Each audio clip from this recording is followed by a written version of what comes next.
ज्योतिबा फुले अमर रहे, माता सावित्रीबाई फुले अमर रहे।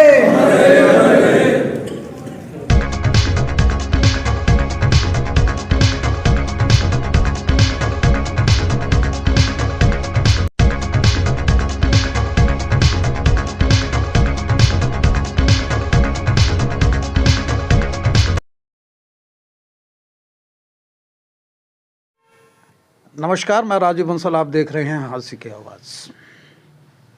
कहते हैं जिस कौम को मर मिटने का एहसास नहीं होता उस कौम का कभी इतिहास नहीं होता।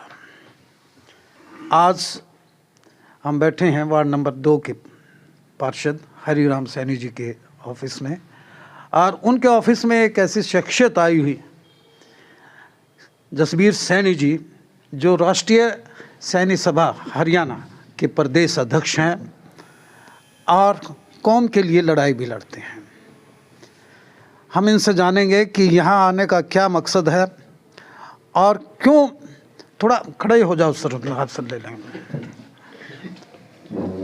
और 2 बार के पार्षद रह चुके हैं और ग्रीवेंस कमेटी बहादुरगढ़ के अब फिलहाल मेंबर भी हैं।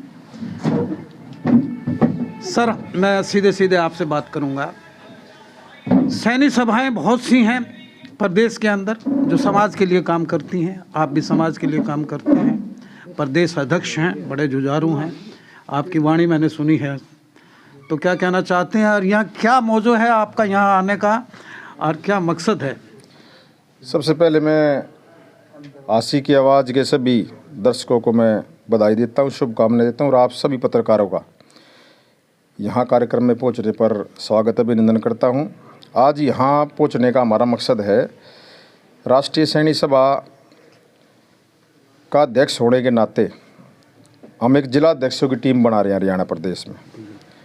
हमने रेवाड़ी बना दिया, सोनीपत, आज हम हांसी में आए हैं और सभी भाइयों की सहमति से, समाज के जो मेन बंधु बैठे हैं, सबकी सर्वसम्मति से, मेरे पुराने साथी हरिराम सैनी जी 4 बार पार्षद बन चुके हैं अपने वार्ड से, ज़मीन से जुड़े हुए हैं, और हमारे संगठन में उन्हीं को जगह मिलेगी जो ज़मीन पे काम करेगा। क्योंकि आजकल एक फैशन चला हुआ फ़ोटो सेशन का, लोग फ़ोटो सेशन में ज़्यादा विश्वास रखते हैं, धरातल पे काम नहीं करते। जैसा आपने कहा कि संगठन तो और भी बने हुए हैं, मैं किसी संगठन की यहाँ आलोचना करने नहीं आया, लेकिन उन संगठनों ने समाज का उपयोग सिर्फ़ और सिर्फ भीड़ दिखाने में, कोई कार्यक्रम हुआ उसके बाद उन्होंने कोई समाज की उद्सूद नहीं ली, ना किसी के सुख में ना दुख में। ना हमारा संगठन सबको साथ लेके, और मैं आपके माध्यम से ये भी कहना चाहता हूँ कि जो लोग सीधे समाज के मठाधीश बने हुए हैं, आज भी समाज के बहुत से लोग हैं जो आखिरी पंक्ति में बैठे हैं, वो सीधे मुख्यमंत्री तक नहीं पहुँच सकते, और ना ही वो उनको पहुँचना देना चाहते हैं। क्योंकि उनको ये पता है कि अगर समाज के जागरूक लोग अगर आगे आ गए तो जो उनकी दुकानदारी चली हुई है, उन्होंने सिर्फ व्यापार को तो बढ़ाया अपने को, राजनीति का सहारा लेके, समाज की आड़ लेके, लेकिन समाज के लिए मैं नहीं मानता उन्होंने कुछ किया। आपके संगठन को बने कितना टाइम हुआ है? हमारे संगठन को कई वर्ष हो चुके हैं, ये 14 स्टेटों में चल रहा है। मेरे से पहले अपने जींद के थे रमेश सैनी, वो थे अध्यक्ष, तो उनका कार्यकाल समाप्त हुआ, उसके बाद मुझे जिम्मेदारी ये मिली है। मेरा सिर्फ एक आपके माध्यम से समाज के लोगों से आग्रह है कि यूज होना छोड़ दो, क्योंकि लोग आपको यूज भीड़ का हिस्सा समझते हैं। आप अपनी ताकत को पहचानो। आप लोगों ने बड़े दिल से सबको साथ लेके छत्तीस बिरादरी को आपने मुख्यमंत्री बनाया है, और मुख्यमंत्री का काम है सबको साथ लेके सभी बिरादरियों का काम करना। और हमारे समाज के, जब हम हरियाणा में जा रहे हैं, जैसे हांसी आए हैं, आगे फतेहाबाद भी जाएंगे, तो बहुत से लोग हमें ऐसे मिलते हैं जो उनकी बात वहाँ पहुँच ही नहीं पाती, और जब तक आपकी बात किसी के पास नहीं पहुँचेगी तो उसका समाधान भी नहीं होगा। तो हमारा जो ये प्लेटफॉर्म है राष्ट्रीय सैनी सभा का, ये वो प्लेटफॉर्म होगा जो एक आम आदमी की आवाज़ भी सीधे मुख्यमंत्री तक पहुँचाएंगे। आप अभी कह रहे थे कि कुछ एक मठाधीश हैं जो मुख्यमंत्री के चुगरदे हांटते रहते हैं, घूमते रहते हैं, और वो आम आदमी को उन तक नहीं जाने देते। ये कितनी सच्चाई है? इसमें पूरी सच्चाई है। एक भी आदमी को, सिंगल आदमी को अगर वो मिलवाते हो सीएम से, वो खुद अकेले मिलके अपने काम करके वापस आ जाते हैं। उन्हें कोई मतलब नहीं समाज से। और कोई फ़ोन भी करता है उनके पास, पहली बात तो फ़ोन नहीं उठाता। अगर कोई फ़ोन भी करता है तो कहते हैं मुख्यमंत्री सबसे मिलता, जाके मिल लो भाई।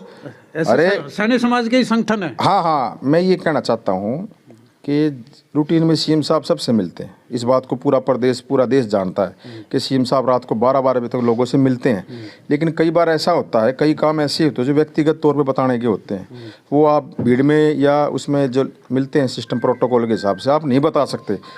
तो उसके लिए अलग से व्यवस्था जब की बात आती है तो वो लोग हाथ खड़े कर देते हैं कि भाई इतनी मेरी नहीं चलती। वो तो बढ़ जाते हैं खुद भीतर, लेकिन जो समाज की बात आती है वो कहते हैं मेरी नहीं चलती भाई, तो जाके सीएम से मिल ले। इस रवायत को तोड़ोगे आप? इस रियायत को तोड़ेंगे।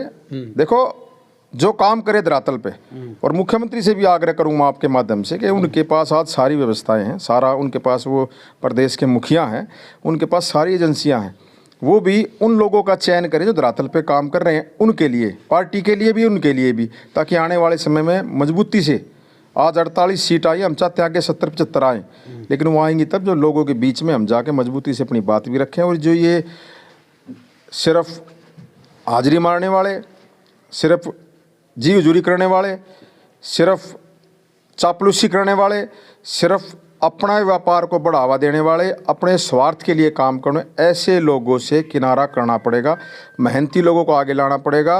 क्योंकि हम देखते हैं, हमने देखा बहुत से लोग बेचारे ग्राउंड में बहुत मेहनत करते हैं, लेकिन जब प्रोग्राम होता है, स्टेज पे जब बारी आती है मान सम्मान की, तो वो पीछे रह जाते हैं। सर ये एक कड़वा प्रश्न पूछ रहा हूँ। हाँ जी, वो पूछो।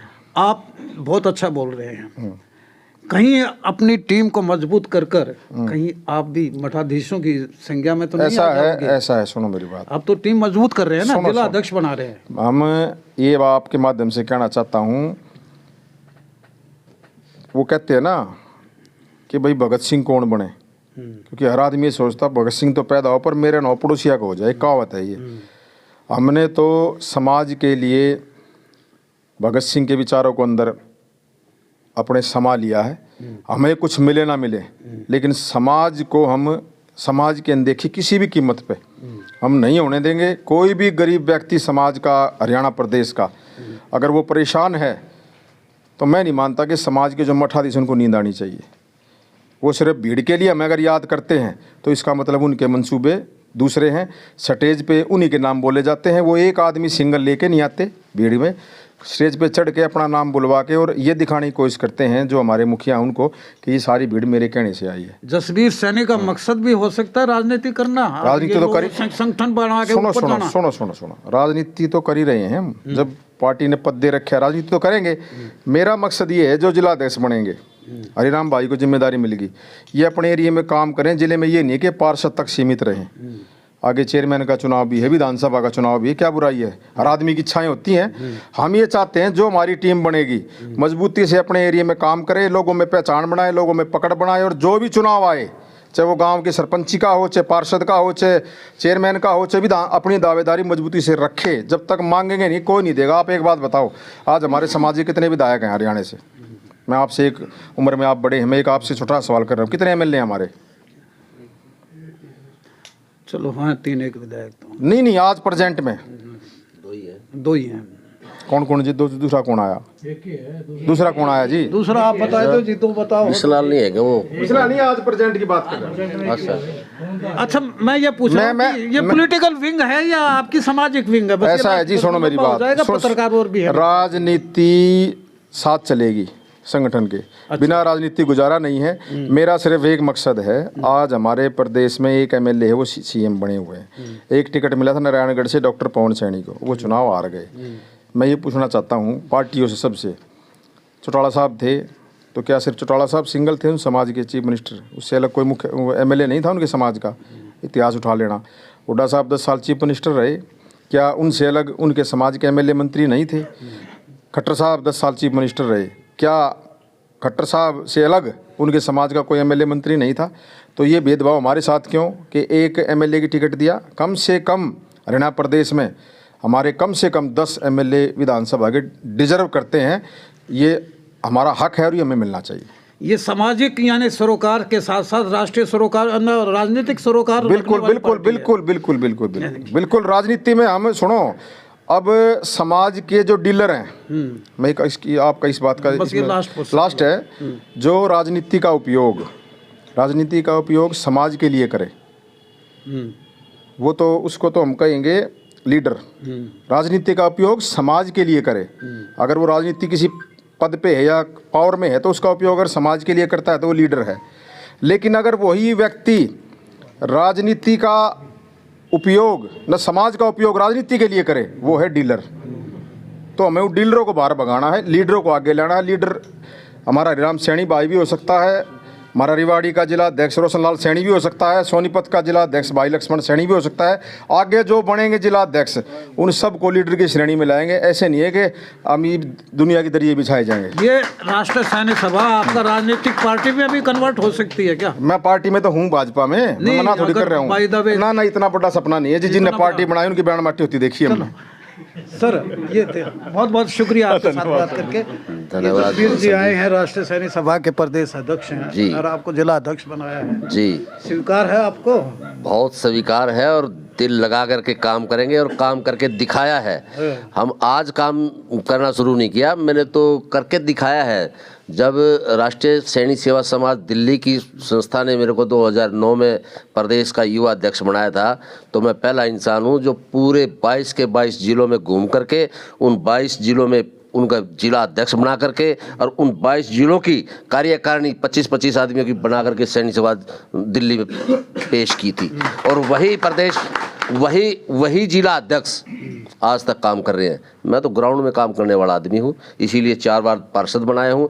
और बनाने वाले मेरे ये साथी, मेरे आका, मेरे भाई ये खड़े हैं सब, इन्हीं की बदौलत। ऐसे चाटुकारों के सैनिक सभा से नहीं जुड़े हुए आप किसी की? नहीं।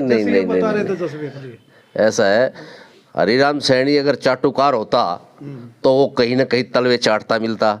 आपने देखा कभी हरिराम सैनी को किसी के तलवे चाटते हुए? नहीं, आपके तो चाटते हैं लोग। नहीं, मैं ना चटवा के राजी, लेकिन मैं नहीं चाटता और ना ही चाटूंगा। इस जीवन में कभी भी चाटुकार नहीं बनूंगा। मैं अपनी बात शुक्रिया मुद्दे से रखता। बहुत बहुत शुक्रिया जसवीर जी, आपके साथ मिलकर बात करके बड़ा आनंद आया। मुलाकात है कि मैं तो मैं आपको रोज देखता था, आज पहली बार साक्षात दर्शन हुए, उसके लिए भी मैं आपका आभारी हूँ। नहीं सर, आपका बहुत बहुत आभार। और आपका राष्ट्रीय सैनिक सभा ये इसी तरह चमकती रहे और समाज सेवा कार्य करते रहे। सैनी साहब बहुत बहुत बधाई हो आपको। देखते रहिए हास्य की आवाज़। Thank you very much. Your skin needs some love and care, and you can give it with Encyclo Scargul Cream. Market में आर्टिफिशियल केमिकल वाली स्कार क्रीम से मिलती है, जो थोड़े टाइम के लिए अच्छा रिजल्ट तो देती है, बट लॉन्ग टर्म के लिए it's not good for your skin. इसीलिए मैं यूज करती हूँ Encyclo Scargul Cream. It is a triple action formula which helps to reduce scars, restore glow, and even tone skin. And the best part, it is completely Ayurvedic, made with natural ingredients. So no chemicals and no side effects. And say no to scars and yes to Encyclo Scargul Cream.